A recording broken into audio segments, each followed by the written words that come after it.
As we look at who we are, we have been pushed by the culture to the outside. It's not our normal understanding of who's leading the culture. It's actually shifted.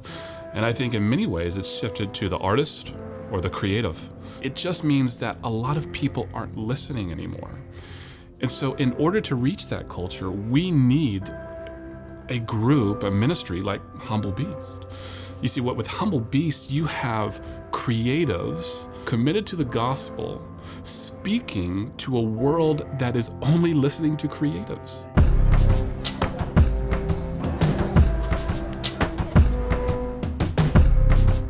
When we started Humble Beast, our original intent was to do a nonprofit. We always saw ourselves as a ministry, but the reality was, who was gonna donate to this ministry filled with rappers? And so we had to think, if we wanted to stay committed to radical generosity, if we wanted to give these records away that cost a lot of money to make, how would we do that? We've just never functioned as a standard or typical record label. It's not necessarily trying to develop artists and present them in the best possible light so they could sell the most records. It's always really been about how can we create content that is going to engage with the current culture. As we continue to make music, we saw that our voices and what we were offering to the culture and to the community seemed to actually expand so much more than music, but music was how we got into the hearts and minds and the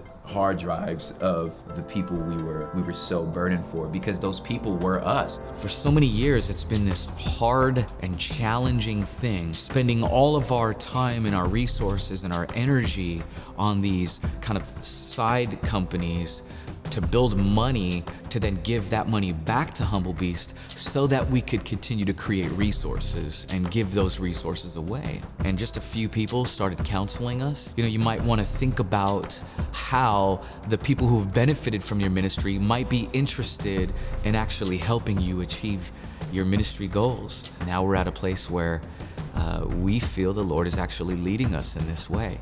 And so what we've done is we've cut off all of these different businesses that we had to invest all of our time and all of our effort into to sustain Humble Beast. And we are just walking through in complete dependence and saying, Lord, help us. Lord, use your people to help us.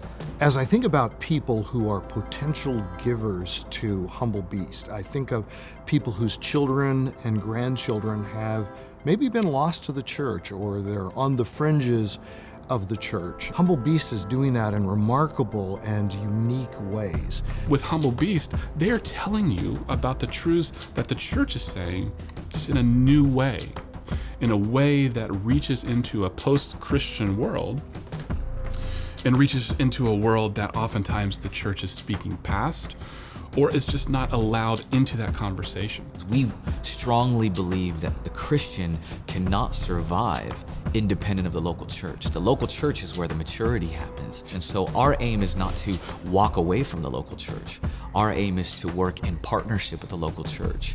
So we will use this unique language of creativity that the culture reads and interprets, and we will go after them in hopes that we can woo them into the local church. We're not trying to turn the local church into the entertainment industry. We are individuals engaged in the local church who are now trying to engage the culture with some of the same means which would often be described as the entertainment industry. We're just using it for a different purpose and a different function. We've expanded our team so that we can have various individuals focused on various projects all at the same time, so that while an album's being created, a book's being written. While a book's being written, a conference is being organized. It's a matter of engaging the culture from different angles. I think what gets me the most excited about what we do at Humble Beast is I get to say, man, I'm a part of a bigger meta-narrative of what God is doing since creation until he redeems creation. Like, I got to play a part.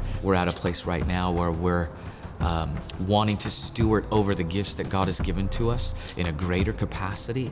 And I think that means we cannot just remain a music label. We need to become a ministry because we create more than just music. We're creating films, and we're creating books, and we're creating curriculum and video content, and we're just doing so much more than music, and so it's only appropriate for us to make this transition. We just see ourselves expanding and growing and using everything that God has opened up for us. And we want to steward over all those things. So we want more resources, more ways to engage the culture with the gospel of Jesus Christ. And so that's why we're doing this. That's why we need your help. Would you make our ministry your ministry? Because we can't do it without you. It's brilliant, I think, as a resource and as sort of an instrument for the classroom and for the church. You are able to reach into young people's lives. You're able to reach into different types of people's lives in ways that I couldn't do on my own as a professor, and where pastors can't do on their own as pastors. So in a lot of sense, this is just a demonstration of the body of Christ doing what the body of Christ does. What you have with Humble Beast is a beautiful mouthpiece that is proclaiming the glories of God to those who aren't always listening. In Matthew chapter 6, Jesus tells us, don't store up for yourselves treasures on earth, because that's not the smart thing to do, because it's going to be consumed. You can't take it with you. But then he says, do store up for yourself treasures in heaven. And what he's telling us is that we can take the assets God has entrusted to us, the money that he has entrusted to our care and to our management, and invest it in such a way as to make a difference for eternity, so that it will become treasures in heaven.